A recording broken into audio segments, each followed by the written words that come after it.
That's when you'll see more of that money flow into gold. And that's when I think it will be, as I call it, the wet bar of soap time. Everybody grabbing for it. I think that would be soon, too. What does that mean? It means the money flow out of the stock market doesn't rush into silver futures or gold futures. It goes into miners. Miners are cheap. That's a virtue. They've proven they're not going down anymore. And on a relative basis, they've got a lot of dynamic potential on the upside. And I think the money from stock market longs will move into gold mining long positions. And I'm telling you, the NASDAQ 100 is trading above and below our key number last week. And even, if you close much down this week versus last, you're going to break our number, in which case we think the process is really underway because, again, NASDAQ 100 is the leader. In today's news recap, UBS predicts silver to surge to $38 as gold eyes $3,200 amid market optimism. UBS has raised its silver price forecast, projecting the precious metal to climb to $38 per ounce within the next 12 months.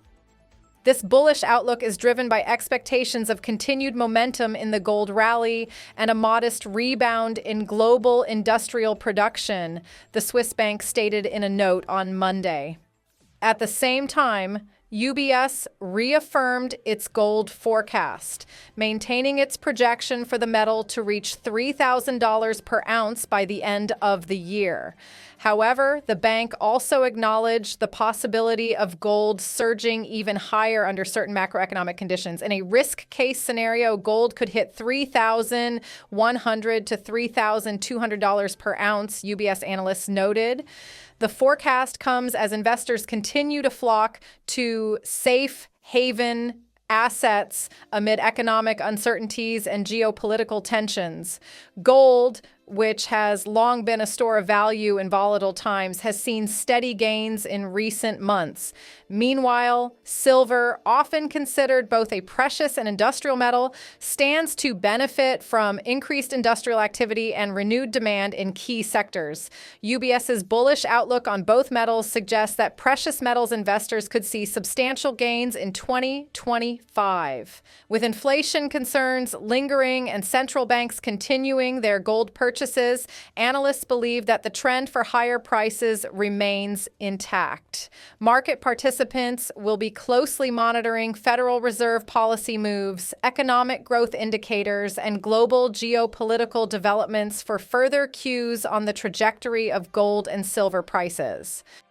Now we'll show you the best clips of the latest interview. Don't forget to like, subscribe, and turn on notifications so you do not miss out our daily recaps. And check goldsilverstacks.com to get your Stacker's Handbook, the ultimate guide to stack gold and silver, packed with strategies to trade the gold-silver ratio and get more ounces and build wealth over time, so you don't have to rely on market commentators to make your investment decisions. Enjoy the episode. We pointed out in August of last year, a couple months after our breakout in March, that likely there would be price chart type selling around 3,000. Well, one, because it's a round number, and we know idiots love round numbers, so they like to play round numbers, okay? Like $200 gold back in 1975, happened to be a round number. Now, the 1980 peak wasn't a round number, but anyway, they think 3,000, it's a nice big round number. And so you had 3 weeks of selling at that same level, just below, 0.5% below 3,000. And we said there might be some resistance there. And I think it will be the type of resistance we've just seen, which is to say, ho-hum resistance, just pause. And when you go through that, people say, well, where's it going? And all these big brokerage firms that analyze gold that we see reports from, they have a target of, about 3,000. Then suddenly they change, 3,100. But 3,300, and they keep raising it. But it's sort of silly. They don't realize that even if you just look in the past, over the last 50 years when gold was legalized in the U.S., there have been two moves that were at least eightfold.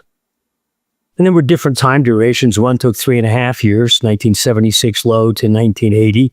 And one took 11 years from 2000 to 2011. but they're eightfold moves. Well, if we had an eightfold move, we'd be $8,000 gold. And we're not projecting that as a target. We're just pointing out the fact that gold has done this before. It's no big deal to do it again, especially given the fundamental factors that are in play and becoming more in play now in the world and in markets and so forth, especially when bubbles break, because then money does flow elsewhere. Who speculated it could go based on certain metrics they look at, not technical, go up in the 20,000s. I don't know. We're not projecting a given target. We're just saying there will be an acceleration phase. There certainly was, in the move to 1975 high, then the move up to 1980. There were phases in the last year of the move where suddenly it changed. It was no longer normal action. It was abnormally upside. And we haven't had that. We've gone to 3,000 in layered, cautious staircasing process. And I think that's about to end because factors will shift.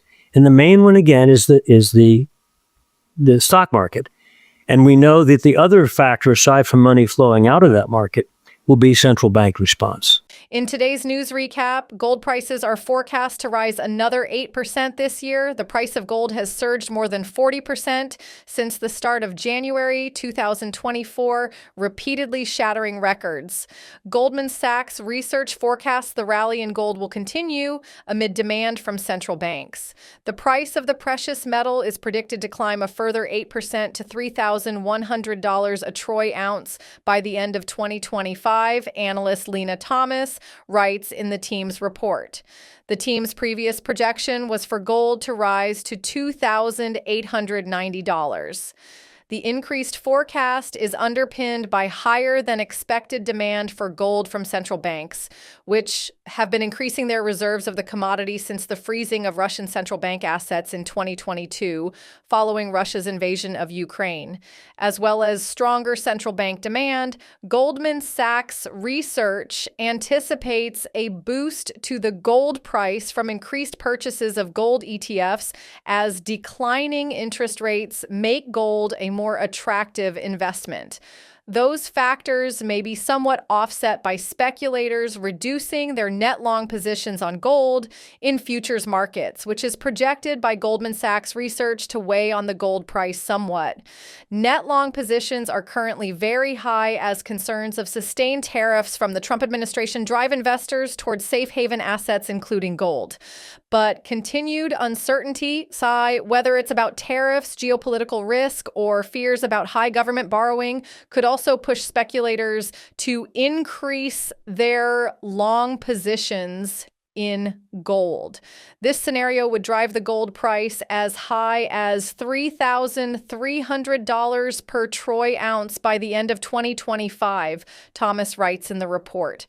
Now we'll show you the best clips of the latest interview, but first hit the like button, smash the subscribe button, and check the pinned comment because we're offering an exclusive discount on NordVPN, an essential tool for gold and silver stackers who value privacy and security. Make sure you safeguard your online activity and protect yourself from prying eyes. If you look at it carefully, it will swing better than gold and then swing worse than gold. It's more volatile. So there's some up moves. For instance, when gold was capped at 2,400 for several months, silver wasn't. It went from like 31, 32 up to 35. And gold didn't go through the 2,400 zone, and yet silver did. So it exceeded gold then. And then in pullbacks, invariably, silver will underperform gold. We're watching the spread relation between silver and gold and the miners and gold. And technically, we're watching it. And we see on the spread charts trend structures such that if you get in the next few days or weeks, even modest outperformance by the miners to gold and outperformance by silver to gold, that you're going to break those spreads out of a process of correction that's been going on in those spreads since mid-2020 to 2021 highs when silver outperformed gold and the miners outperformed gold. Since then, they have corrected on a performance basis, and they've got breakout levels not far above, and where at levels you won't notice just looking at their price charts. This is a spread relation, don't look at their price charts, that indicate upside resumption. And this is what happened, for example, in silver in the 79 to 1980 move, the last year of that bull market, and also in the 2010 to 2011 surge, which is the last year or so of that bull market. Silver vastly outperformed gold. It's like exploded. We think that the miners in particular have demonstrated over the last 10 years, since the 2015 bear low, if you look at their spread chart versus gold, they're actually at a higher level than they were then.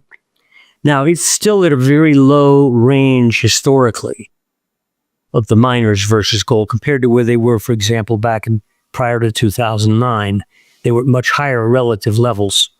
But it's a base, and they've not gone back to the low of that base. Now, what does that mean? It means they've demonstrated over the last 10 years, we're not going to underperform gold anymore.